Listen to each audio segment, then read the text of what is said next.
It's October 11th, 6:30 p.m. It's Finance and Revenue. So we'll go ahead and call the meeting to order. Second item is comments, suggestions, petitions by residents in attendance regarding items not on the agenda.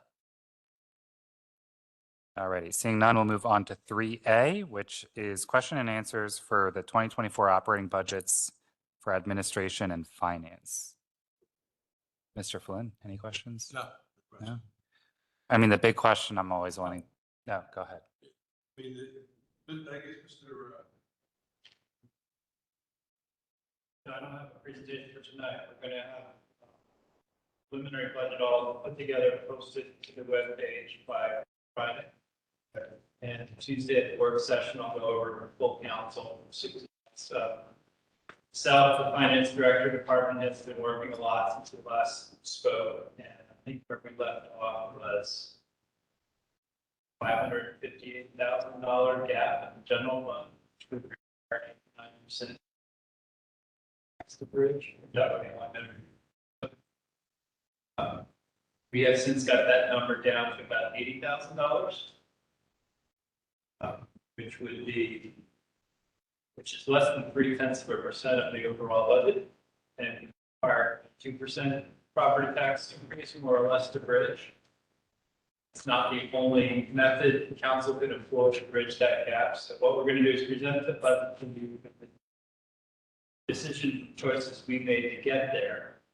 Because we didn't just snap our fingers to come up with $560,000. We had to make some hard choices, some of which you have moving operating expense for street lighting, for instance, general fund, liquid fuels fund, which is an allowable use of liquid funds, then it just transfers the burden of that bill over to liquid. General fund raises its revenue larger from income and property tax. That was one big change, and I also want to go over, I previewed that with council in an email about our healthcare refund strategy I have for a predictable number going forward. That will account for about $275,000. That gap. And then we basically looked at every single expense item after that. Salaries, looked at works and working on it ever since. So we do have it down. We do have it down with some hard choices that you may not all agree with. I think that's probably the number we're going to be talking about next Tuesday. Yeah, the liquid fuels factor that you just brought up, the fact that it's normally a general fund position for the $225,000 worth of money. Transferring that into the liquid fuels, which you tried to explain, that will reduce our paving possibilities by about 50%. That's correct. And I think what the liquid fuels budget with that move stands at about $198,000 for paving next year. We get about a $428,000 allocation from PennDOT as revenue in the liquid fuels fund. That's money that comes from taxes paid at the gas pump by everybody that uses gasoline. So interesting point, as we continue to move toward more and more towards electric vehicles, the Commonwealth's going to have to figure out some way to fund its roads, because if tomorrow everybody were driving an EV, there wouldn't be any more revenue for local road paving under our current formula. One of the line items in the police department is the patrol dog. Yeah,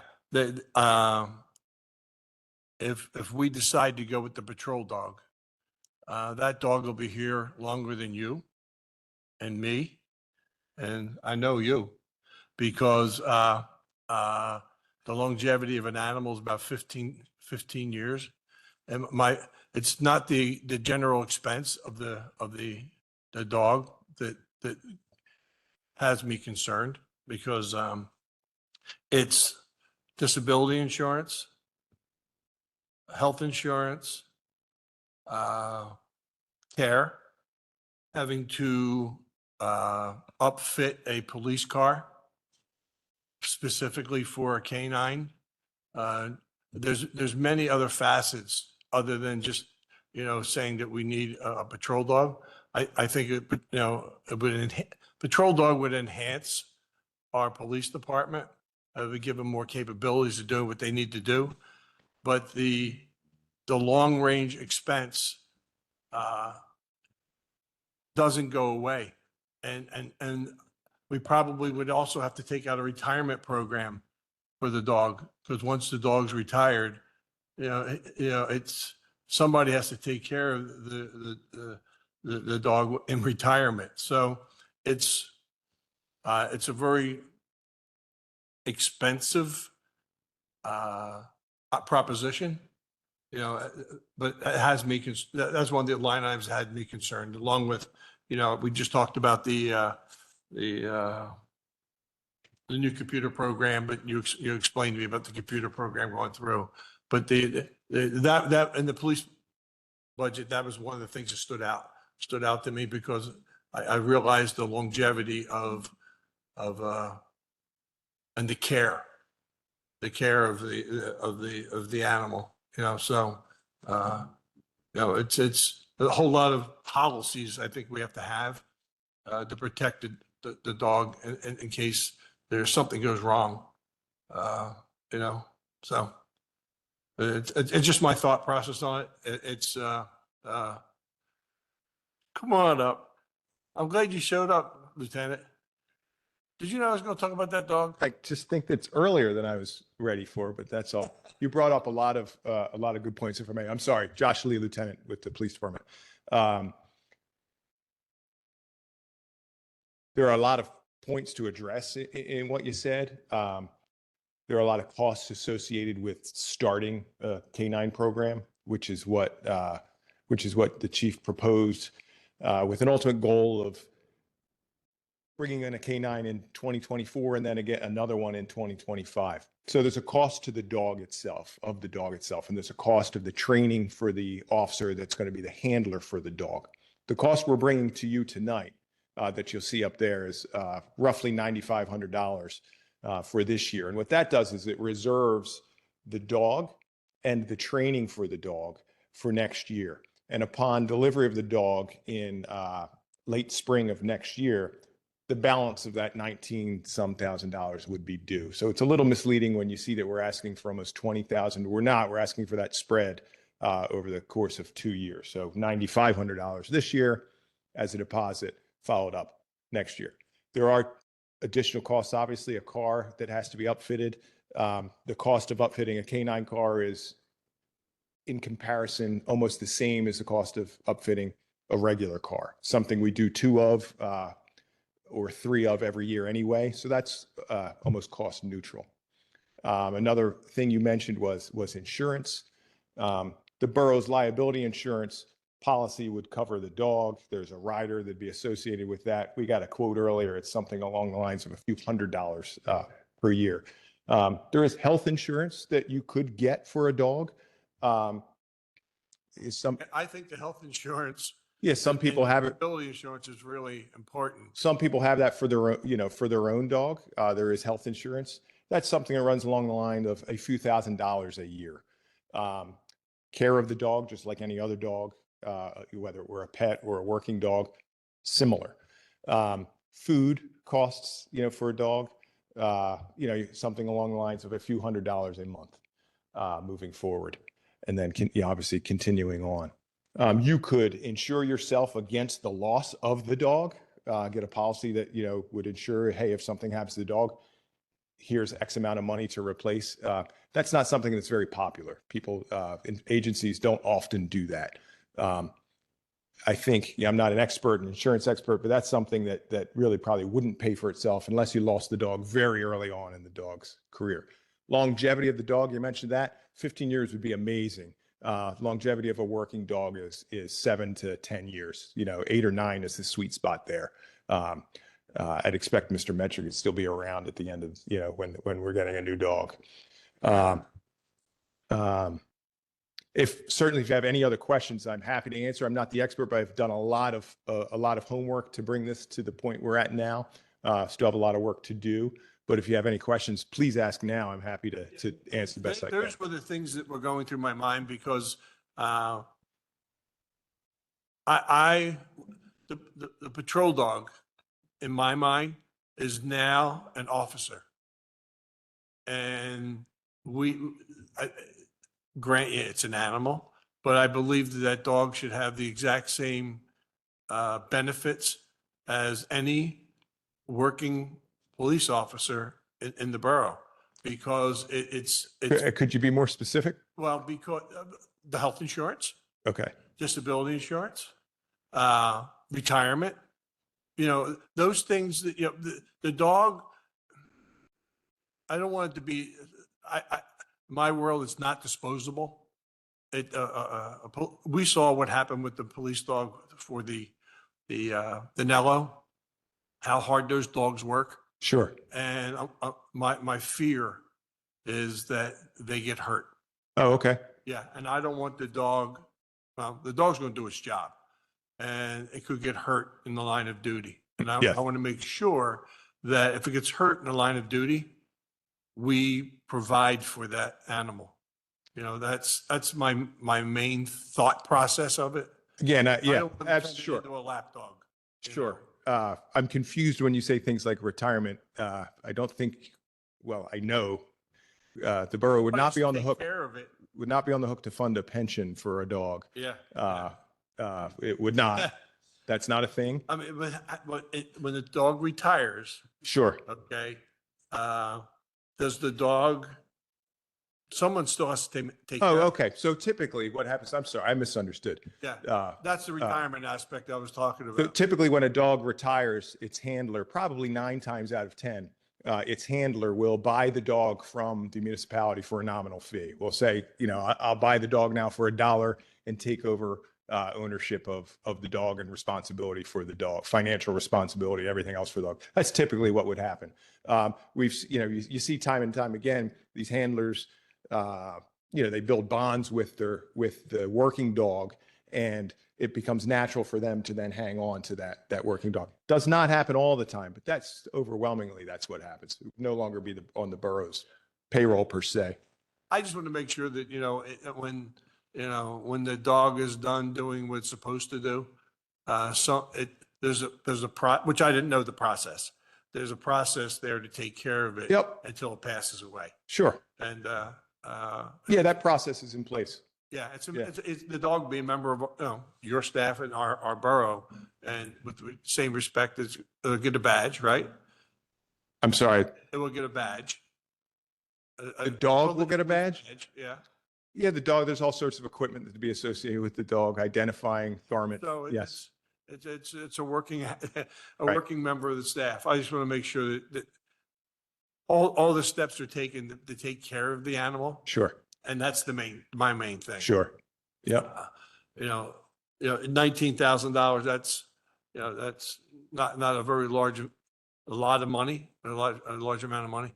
It's the fact that everything else associated with it, that I want to make sure the dog is cared for, and we plan to take care of it. Yeah, there are plans in place, and very typically also, working dogs tend to be very good advertisements for agencies.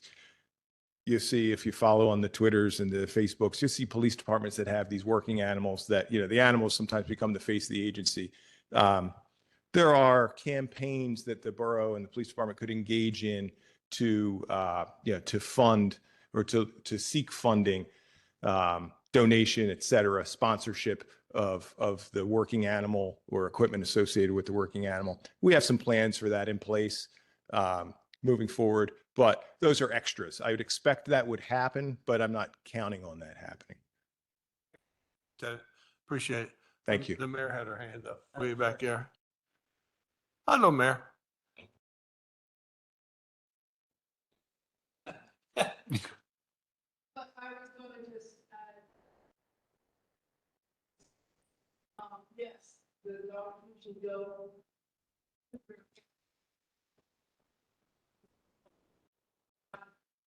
Time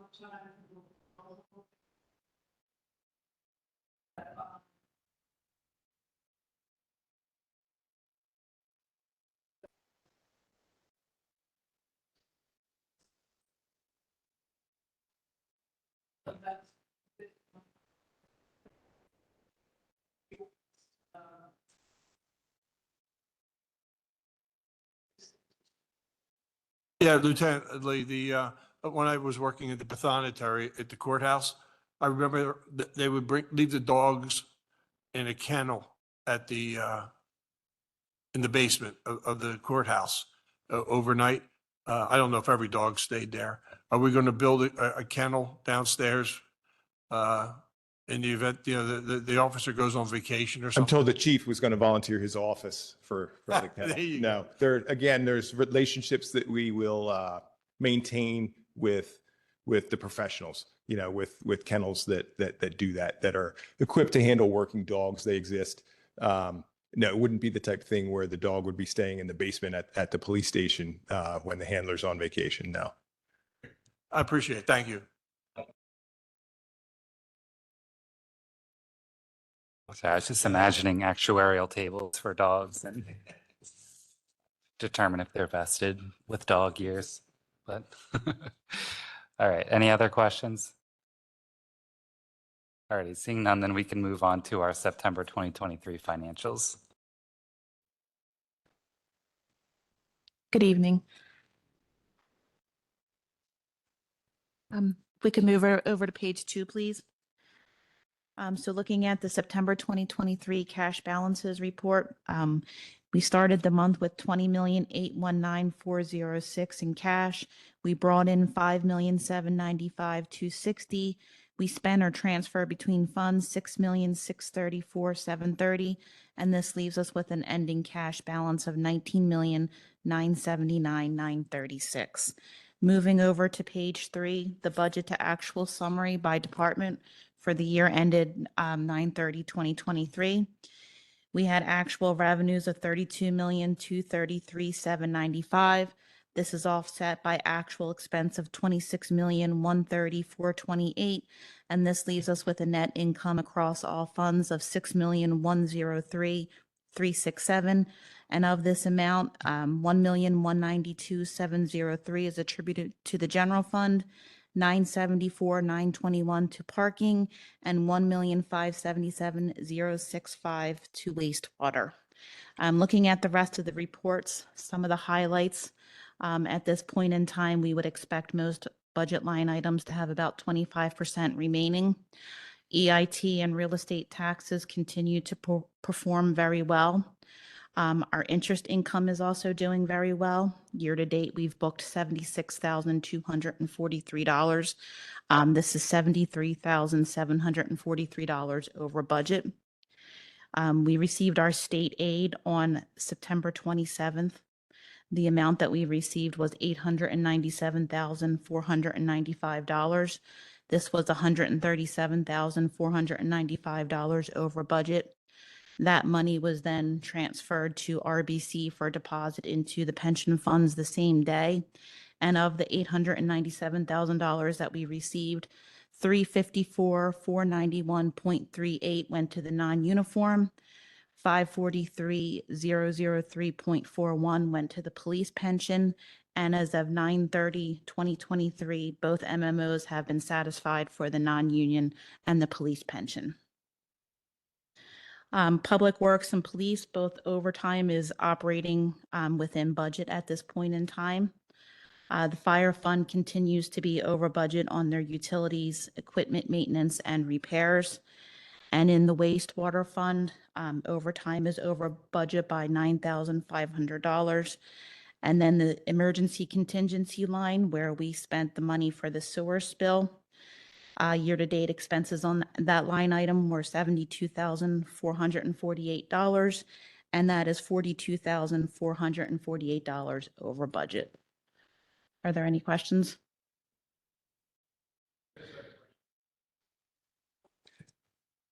$442,000 over budget. No, $42,448. I heard probably the same thing you heard, 442,000. Holy smokes. The liquid fuels you have up there, the actual revenue we have sitting there is 622,000. So the liquid fuels allocation that we received for 2023 was about $420,000, but we Right. actually had some excess cash in that line item from previous years where with COVID, we didn't do road paving. So we had some, cash that was in the line item that we had a cash reserve for so that we could do the additional paving this year. Okay, so our anticipation is to run that down close to zero? Relatively, pretty much. Okay, great. Thank you. Any public comments or questions tonight? Cool, thank you very much. We can move then to our pension investment options, item 3C.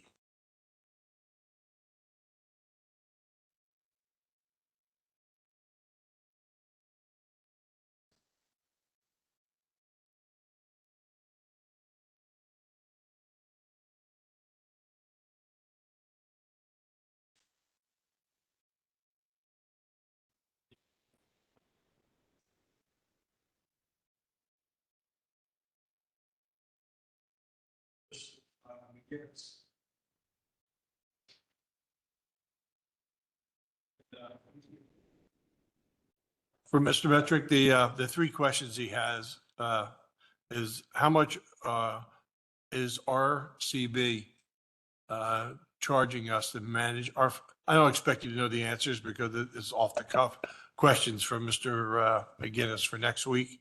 Down to dollar. Is that- Yeah. Yeah, how much are they charging, RBC charging us? Does the pension manager have full architectural with investments? They have to comply with our investment policy. Right. So there's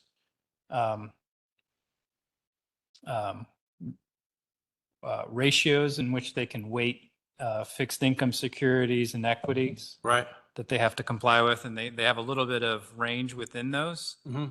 that they can move in. So they do have some flexibility within that structure, and then where they have more flexibility is choosing the types of investments that will meet those goals, and that's why we hired them to pick out the good fund managers who can meet our goals. So that's a qualified answer, but I can answer these in writing. Yeah, I just noticed that he also emailed you the same questions. So no sense reading them into the record. The fact that you have them, and I guess you could ask the fund manager or Mr. Wilkins, where we stand on these things. Yeah, absolutely. And the pension committee meets next. They meet quarterly. We meet next on a Monday, I believe, at the end of this month. So we can take these questions and Yeah, I'll Mr. also McGinnis, talk about number 3. he's concerned about the reducing the cost of the portfolios through of managing the funds. That's what he's concerned about. You going from the ones that were into an index fund. So I'm sure that RBC could come in and explain all that. Thank you.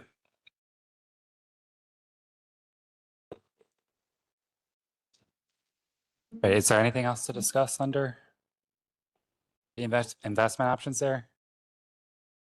Okay, great. I think we can move then to our ARPA review, 3D. So I just wanted to provide an update because the quarter ended September 30th. So if looking at the first page, we had Borough Council appropriated $2,096,434. Year to date, we've paid $1,159,639 in approved invoices, and this leaves us with a remaining cash balance of $940,095, which has all been allocated. Not all projects are completed. You can see in the second column, we have statuses there. There's quite a few that are still in process. We do hope to be, moving along relatively quickly with those. So we will be coming back to council probably sometime in the middle of 2024 with any projects that are completed and if there's any money left over for you to reallocate because that needs to be completed by the end of 2024. Any questions there? Public comment, question? Awesome. Thanks for the update. Appreciate it. We're good for our purchasing approvals, and there was a slight change on number 4, but we will get there. Number 1 was $12,100 to USA LCO. Yeah, and this purchase is for 44,000 pounds of Delpac, which is for phosphorus removal in the wastewater department. And that will be paying out of the sewer fund, and it is a budgeted expense. Any questions there? Alrighty. Number 2 is $13,685.25 to Cummins Allison Corporation. So this approval you have before you this evening is not a budgeted expense. This is to buy a new coin counter in our treasury room. The coin counter that we have has been broken for a few months. We last purchased it, I think it was around the 2016 to 2017 timeframe.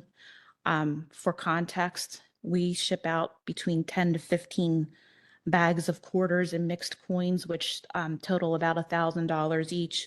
So you're looking at roughly 40,000 plus in quarters that go out every week out of our office. And what we're doing now, since the machine is currently not working, we have a scale where the parking meter technicians bring the money in.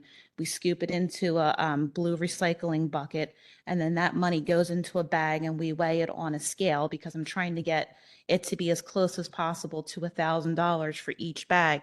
But my issue is that I'm sending money out that I really don't know. I don't have a good accounting for it, and that doesn't sit well with me. So I would like to have approval to buy this product. It is over $10,000. We have not put this out to bid because it's a unique product.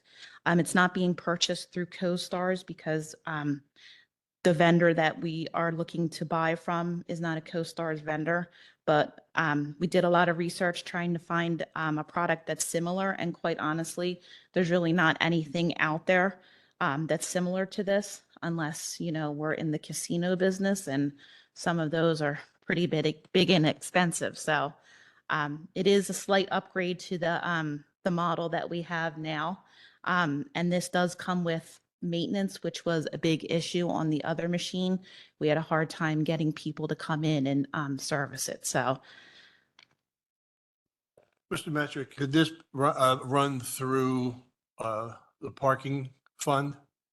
Yeah, this will be running through the department fund under their capital line item. Okay, great. Yep. Yeah, sounds good to me. No questions on that one. And then 3 is $19,025 to Iron Rose Canine.